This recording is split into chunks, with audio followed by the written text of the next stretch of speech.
جب تک خداوند مل سکتا ہے اس کے طالب ہو، جب تک وہ نزدیک ہے اسے پکارو۔ شریر اپنی راہ کو ترک کرے اور بد کردار اپنے خیالوں کو، اور وہ خداوند کی طرف پھریں اور وہ اس پر رحم کرے گا، اور ہمارے خدا کی طرف، کیونکہ وہ کثرت سے معاف کرے گا۔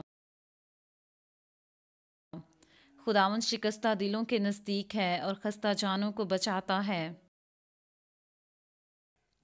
میں نے تیرے حضور اپنے گناہ کو مان لیا اور اپنی بدکاری کو نہ چھپایا۔ میں نے کہا میں خداوند کے حضور اپنی خطاؤں کا اقرار کروں گا، اور تو نے میرے گناہ کی بدی کو معاف کیا۔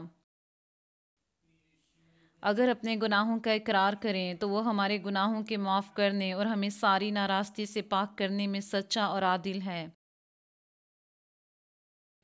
بس توبہ کرو اور رجوع لاؤ تاکہ تمہارے گناہ مٹائے جائیں، اور اس طرح خداوند کے حضور سے تازگی کے دن آئیں۔